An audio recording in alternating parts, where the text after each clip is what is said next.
My goodness, let's see. You're not pissing blood, you're not vomiting your guts out. Both legs are in place and they seem to be holding you upright. Congratulations. It looks like you'll pull through. And now you'll excuse me, but I have other miracles to accomplish, and not much time to devote to people in your condition. Take it easy there, Doc. I'm with the Freeborn Blades, not one of your refugees. You could be Blackstorm himself for all I care. Now get out of my way, I have things to do.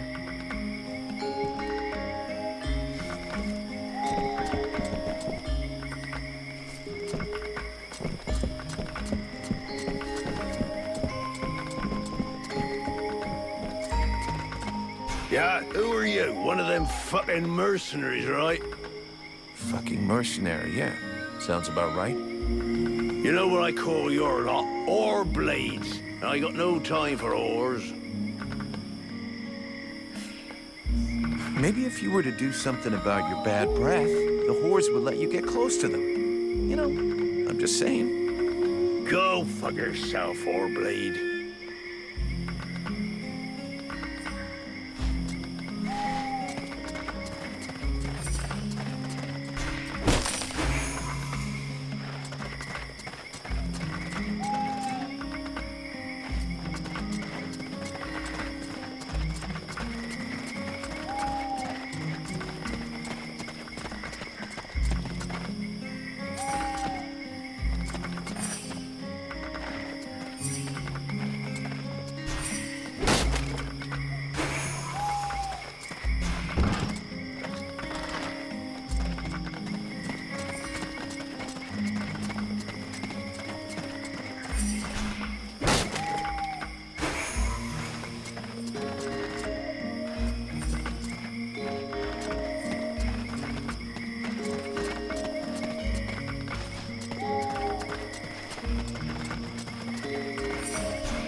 Swamp is our best defense. Happily, the wildlife are just as keen on attacking the deadwalkers as they are the villagers. But the situation here in Valvanor grows worse daily. And each new wave of refugees increases the risk of drawing unwanted attention to this jungle. No Ice Lord scouts who find this village will ever escape to tell the tale. Of that, I can assure you. Also, my men are reinforcing your defenses. Forgive me for saying, but you have some serious weak points. Especially the defenses around that refugee camp of yours. The arrival of the Freeborn Blades and the Red Scribes has greatly improved our chances of survival, Captain. Believe me when I say that we are most grateful to have you with us. Needless to say, your men and the Red Scribes are welcome and free to go where they will. But as for any other newcomers, our gates are closed. You must understand that our food stores are as limited as our abilities to defend our village. Until you arrived, we had but one person who was even vaguely capable of treating our injured. And the case of Prince Orendil was completely beyond her skills. And there is this beast story. Doubtless another fairy tale, the fruit of an alcohol-addled brain. Nonetheless, several of the Watch have gone missing. Something hidden in these swamps is causing these disappearances, but we cannot risk sacrificing any more of the few men remaining to us on sending patrols. Large groups entail moving chrysalids that are unmanageable. The others, quite simply, do not return. Silence. If I were to listen to everyone, I would need 10 times the number of men I have to verify the truth of every tale. Enough. You must aid me to do this. I am not able to do that. Your endless wailings are unbearable. In the name of Vulcan? But by the gods, man, what is... This world is condemned. The cold hath invaded its ground, its souls, and its heart. Yet here you stand, weaving your limbs like fish taken from the water, miserably shuffling about to conserve the illusion of warmth and life, and not feel the passing of your last breath, while I must endure your wailings and lamentations. Pitiful. Vulcan, stop this nonsense immediately. It is not he who speaks. All the fall to ruin about you. Yet you still bewail your loose bowels and vomitings. You cannot vanquish your dead walkers, no more than you can vanquish their necromancer masters. They draw their power from the very heart of the world. They drink it, they suckle it dry. Your only chance to cleanse what your own hath corrupted is to go to the World Heart and liberate it from its servitude. The World Heart is a myth, a forgotten fairy tale, no more real than dragons or dwarves. A myth. Continue hiding behind thy puny barricades, and thou wilt soon join thy myths and fairy tales.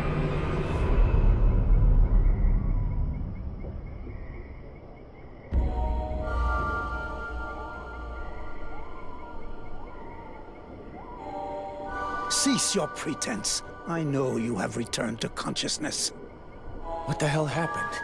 I was just listening to the steward blabbing away with the captain, and then... And then you lost control.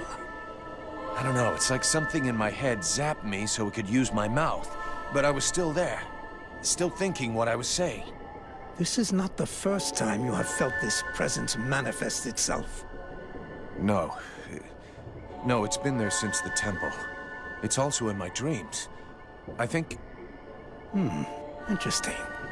It would seem that your body is host to some other entity. And it is clearly a spirit of fire. No kidding. I got a demon in my head. Something of the kind. In truth, I could not say what it is. Not yet, at least. Don't make me laugh. After all, it's your disciples that let this thing out of its cage, right? That has nothing to do with it. Do you have any idea of the implications of this incident? What? Just because I said some weird shit? Believe me, it's not the first time that's happened. Obviously, you haven't understood. The thing that is inside you, it wishes you ill. There is not enough space inside you for two souls. That demon wants your body. It will control you more and more until it has replaced you completely. Ha! Thou thinkest I crave the body of a mortal? I am a prisoner here. My place is in the World Heart. It will not hesitate to lie to you, to tell you that which you wish to hear, so that you will allow it to consume you. I never asked for this cage. I never asked to be forced to hear thy every thought. It is I who have been invaded. It speaks to you. Do not listen to it. Cast it from you. If you do not resist, it will crush your soul. Hey, take it easy. One day at a time, okay? I'm gonna take a walk.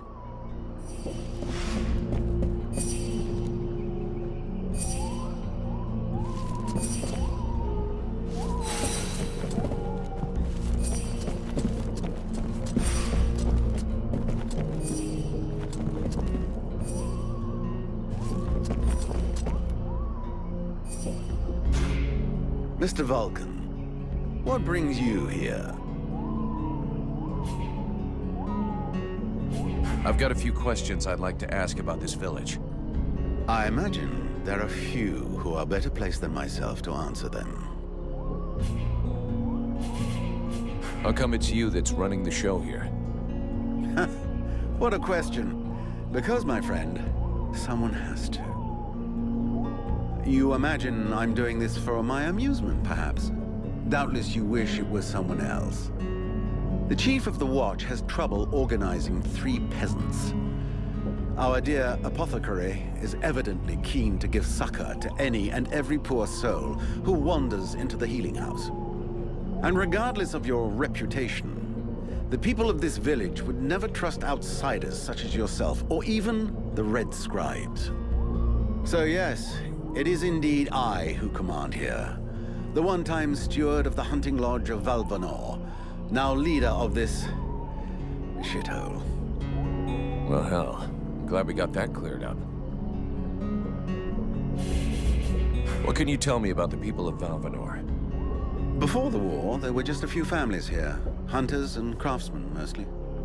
These days, they survive as best they can, husbanding their animals and digging up the puny vegetables they've managed to grow.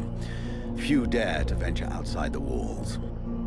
These woods are fruitful, but more perilous than ever before, and most of these folk know nothing of arms. But you've got your guards. They hardly qualify as an armed militia. Of the few that remain, most are sturdy farmers whom we have entrusted with some kind of weapon. Most of the real fighters left the village as soon as war broke out. The others died while out on patrol. The only one left here with any real experience is Mason, the head of the guard. Sadly, the man is a walking beer keg, who could not give a dog's fart for what his men are about. Who are all those refugees that you're keeping outside the walls? The war with the Ice Lords has driven many from their homes and villages. Alas, it would seem that some of them found their way here. I have tried to accommodate as many as we can, and provide as much comfort as possible, but I fear we can do little more. We are reaching the end of our reserves, and relations between the refugees and the villagers are becoming strained. The refugees can't all be dead weight. Some of them have got to be useful. Oh, if only. Believe me, I would be the first to welcome them. These peasants have been fleeing from town to town and from camp to camp for months. The best and strongest of them perished in battles, somewhere along the way. I must deal with the leftovers. I put the biggest of them in the watch, but they are of little use. The healing house. It's a pretty good thing for your village, huh? If you say so. As time has gone by, the healing house has drawn refugees to the swamps in ever greater numbers, and dissuaded some malingerers from returning to their families. When it opened its doors a year ago, the sense of relief was palpable. It was run by a couple, an elf doctor and his apothecary wife, who clearly were no strangers to the healing arts. Thanks to them, we were spared many plagues. But as the war dragged on, the endless tide of refugees continued to flow through our gates until we could harbor no more. 6 months ago, our worst nightmares were fulfilled. Our elf doctor fell ill and died. Since then, Mirana has soldiered on without rest, alone.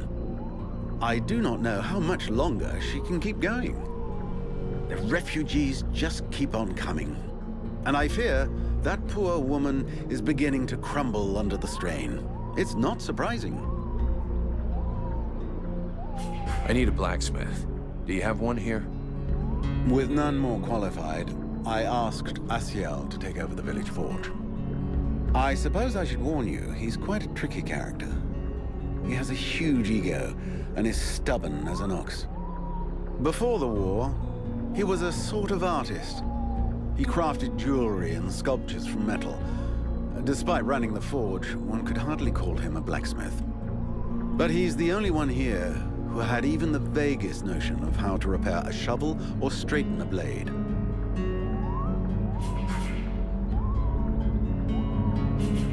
The captain wants me to help your village. You got a job I can do? With our shortages of food and fighting men, our worn-out equipment and the growing lines at the healing house, I cannot deny our village is sorely in need of help. Sadly, I fear that these are not the sort of problems you are used to dealing with, unless I'm much mistaken. Maybe I'll surprise you. So what's the problem with the healing house? Quite simply, Mirana cannot keep up. She spends every waking minute giving out supplies to the refugees and refuses to admit that she cannot help everyone. She thinks she's fooling me. I have heard rumors that her food stock is running low. Unsurprisingly, the crowds outside are becoming restless. I believe they wish to continue handing out our food reserves as though they were unlimited. This is not the case, and thus, it is not an option. So, you want someone to put her down? Why, I never suggested any such thing. I just wish she would see reason, for all our sakes. But I have asked nothing of you. I was merely answering your question. Your guards... How can I put this? At first, I thought they were disobeying orders. Now I think maybe they don't even understand them. If you're stupid and incompetent, you should be digging turnips, not taking care of security. You're beginning to worry me. Is it really that bad? Are you kidding me? The state of their weapons is enough to make you cry. Maybe they'd be good for splitting logs. Personally, I'm not capable of judging the aptitude of our sentries, but their poor results speak for themselves. Doubtless, you should share your observations with Mason, the chief of the watch. I should warn you, however, that he is of a somewhat stubborn nature. Wouldn't be the first I've seen. I need the reports about this beast that attacked the villagers. I fear I am unable to be of help. I'm still not entirely convinced that it even exists. All I know is that several villagers have vanished. One villager is at present in the doctor's care, following a supposed encounter with the said beast. These swamps are crawling with dangers. There is nothing to suggest anything out of the ordinary. The refugees are always inventing horror stories in an attempt to force us to open our gates and let them inside. It might be worth checking it out. You said you lost one of your patrols, right? That is so.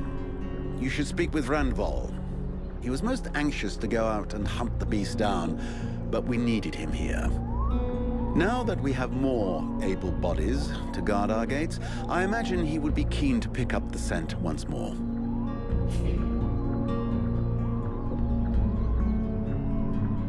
I need the reports about this beast that attacked the villagers. I fear I am unable to be of help. I'm still not entirely convinced. All I know, these swamps, the refugees are... It might be worth checking it out. That is so. Now that... We'll talk again later.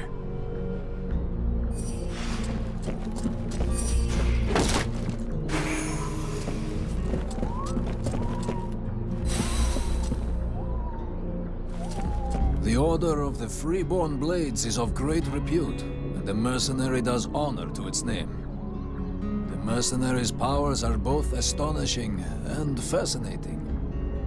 The knight would like to duel with the mercenary, that he may judge the mercenary's strength. Sure, I can never turn down a good fight. But maybe we should take it outside if we don't want to break everything in here. The knight is honored, and bows to his adversary's wisdom. Relmar, wait for me here. I'll only be a moment.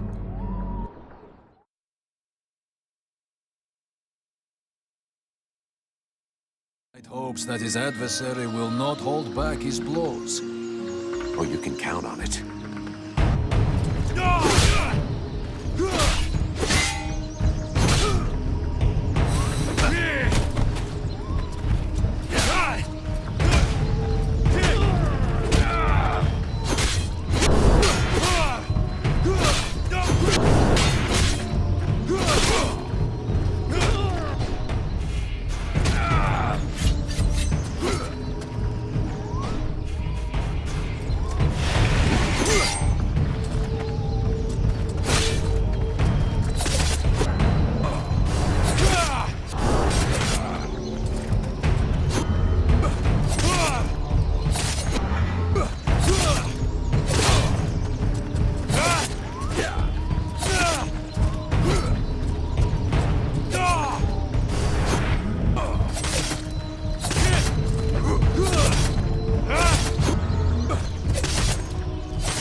The knight has never before battled an adversary with such power, and he believes that he could be that which is needed to change the course of this war.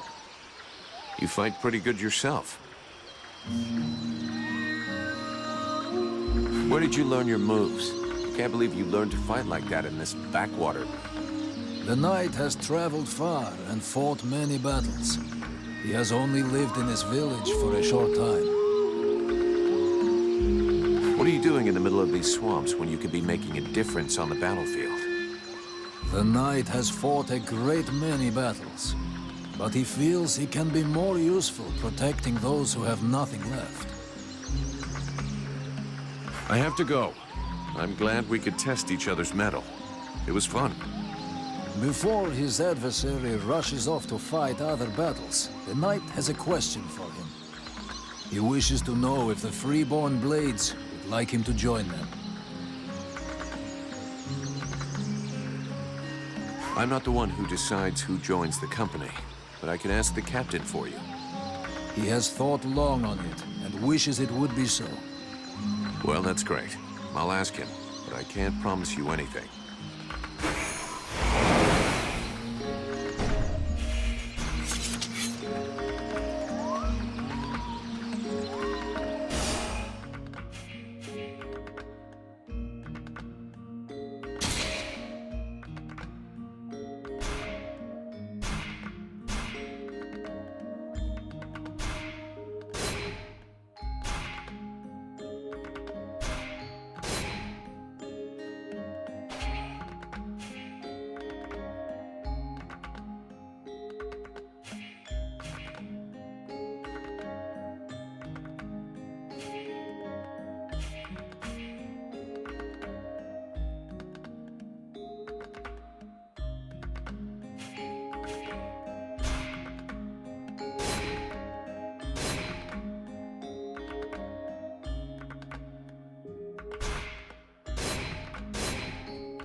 Here we go.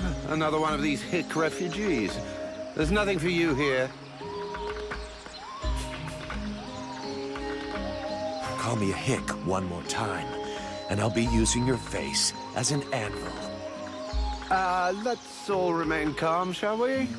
Please forgive my error. With all this commotion and all the thankless tasks I find myself confronted with, I often find my attention to detail slips. So, what can I do for you? I need more info about Valvanor. And you have decided that I have a sympathetic face. It's the story of my life. Talent worthy of a king's ransom, but surrounded by cretins who only seek that which is free. Do you know the woman who runs the healing house? Oh, of course. She's all one hears about lately. Everyone here will tell you that she's a courageous woman, fighting a noble battle. Everyone but me. The woman's insane. There are already far too many mouths to feed in this camp. Clearly, she's fully aware of this, yet she stubbornly insists on making things worse. It's not often you see an elf blending in with other cultures. Are there many of you here in Valvanor? To my knowledge, I was the only one. That is, until Prince Arundel and his acolyte arrived. Does that pose a problem for you? Not at all. Well, it does for me. His Majesty the Prince of Imbeciles is going to bring us nothing but trouble. What can you tell me about the steward? Oh, don't expect me to say anything bad about Bertolf Chambriad. I'm not always in agreement with him, but I can see that he knows his business. And he keeps the village relatively safe.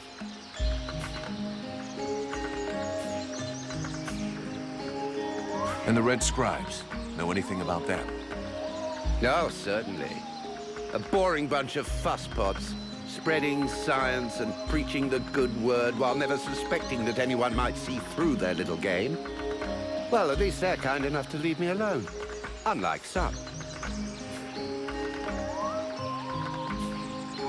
Let's talk about something else.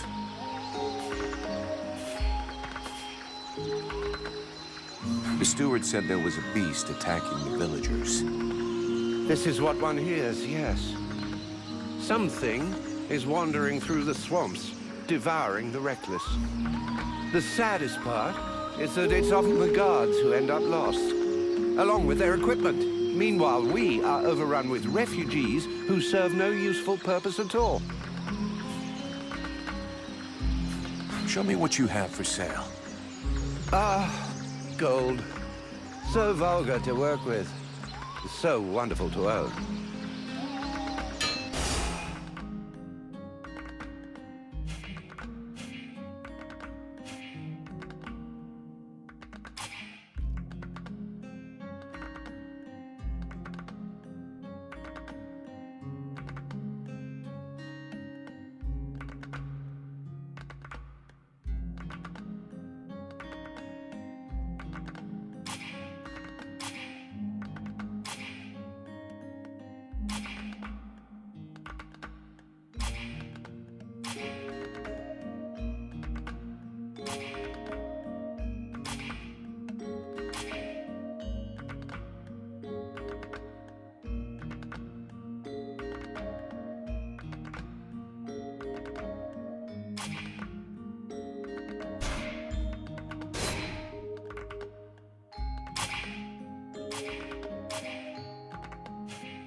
My respects, General, sir.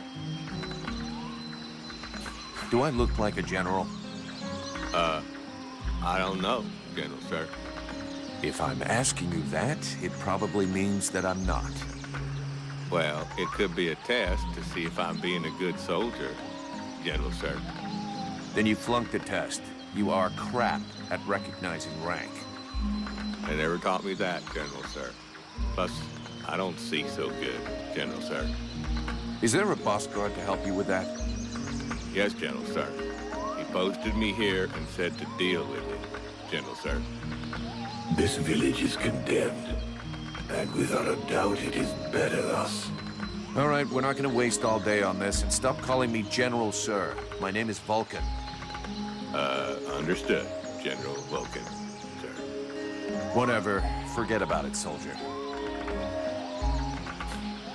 I would like you to give me some information about the village. What do you think of the boss guard?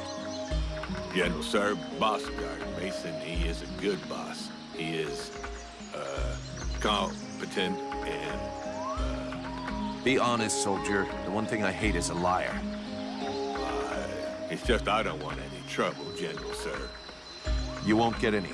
I'm asking you this because I trust you, and nobody else will ever know. Okay, General, sir. Because the thing is, well, Boss Guard Mason, I guess I don't think he is a very good boss, General, sir. He insults us all the time and never shows us how to do nothing. He spends all his time drinking like a chamber pot instead of doing his patrols. Thanks for the information. It'll stay just between us. What do you think about the steward? The steward? Well, I don't know much about him, General, sir. But before the war, when he took care of the hunting lodge, he used to come and buy vegetables from my grandparents. But they didn't like him much. He always spoke to them like he thought they was scum. All these refugees, are they causing any trouble? Well, it's true there is a lot of them, so that means a lot more work for us. Sometimes one of them will try to sneak in and steal some food, but we don't ever let them do that. Then again, we can't get too mad at them either. It's all because of the war. Those people are just like us, more or less, except that they lost everything. And sometimes they help us too. A couple have even joined the guard when the boss thought they was good enough. Plus there's Renko. Well, he fixed up my granddad's spade. He's a real nice guy, that one. I see. You stand in front of the swamps every day. You must know a lot about them, right? Oh, not that much, General, sir. I never set foot out there. It's way too dangerous. Boss Mason posted me at this here gate, and that is just fine with me. There's lots of monsters out there. I can hear them, and that's enough for me. And even when there's no noise, we hear the whispering, and, well, that's even worse. The whispering? Yes, General, sir. Sounds like my own mama's voice sometimes. Except that she's been dead these past 5 years. Plus, I can't make out one word she's saying. And that don't make no sense. Mama and me always understood each other. I see. Let's change the subject. See you later, soldier.